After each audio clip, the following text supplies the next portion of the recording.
سلاف بینرین دنگی امریکا کاندیدین کوماریج بو هەڵبژاتنین سەرۆکاتیە ئەمریکا دەف دەهاوێژنە ئیرانی لە دەمێک و گرژیەکن و لە کەنداوی فارسیژی پەیدا بوویە. ئەو کاندیدین کو نەها ململانێ دکەن هەتا ئێک جوان بێتە دەست نیشانکردن بەرێکانیە دیگەل سەرۆکێ نەها باراک ئۆبامە بکەتن دەف دەهاوێژنە سیاسەتین سەرۆک ئۆبامە هەمبەری ئیرانی.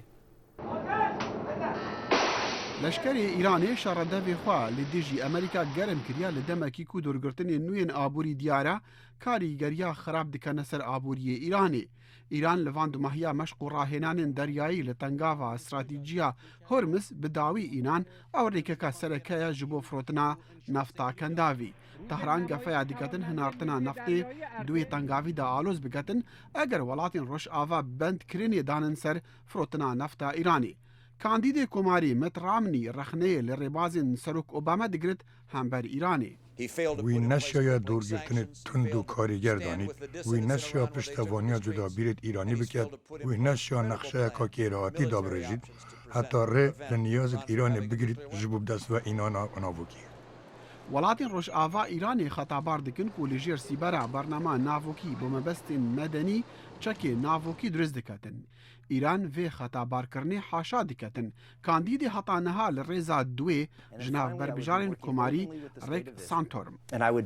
Ez dibêjim Îraniyan yan hûn dê van dezgeha vekin û ji lêvekola re vekirî bin yan em ê wan dezgeha bi firoka ji nav bibin. Şareza dibêjin tevî gotinên tund yên komariyan hemberî Îranê lê helwestî wan ne gelek cudayî helwestê hikûmeta Barack Obama'ya. James Lindsay şarezayekî civata peywendiyên derve ye. Helwestê gelekê tund û destnîşankirina gefeyan berçavin. Lê kêm miştomir heye ku ew ê dê çi karî bikin. Hemû kandîdên Partiya Komarî piştevaniya karekê leşkerî li dijî Îranê nakin. Endamê Kongresê yê li dijî şerran Rand Paul bêhn firehiyê dixwazitin. Ez bawer dikim heke me bersiveka ji sunûra derbas hebît û Îranê bombabaran bikin dê em pitir alûziya durist bikein. Şereza bawer dikin kandîdên serokatiyê car cara pirsên derve bikar dînin bo diyarkirina zilhêziya Amerîka û dibêjin ew ê leşkerê Amerîkî ji bo wê mebestê bikar bînin. Jennifer Losses waneyên siyasetê li zankoya Amerîkî dibêjitin. Îran nayet naskirin û em nizanin ka şiyana wê ya navokî çend e. Em nizanin ka ew çi dike. Lava berbijar hewl didin baweriya xwe diyar bikin û xelkî ji xwe re rakêşin. Hêşta hinek Îraniyên Amerîkî bawer dikin gotinên kandîdên komarî ne hûr bînin. Cemal Abdî bi rêveberê civata niştimaniya Îran Amerîkiyan hîvî diketin rêbaza Amerîka hember Îranê ji tole û dûrgirtinên tund beref danûstandinan herin.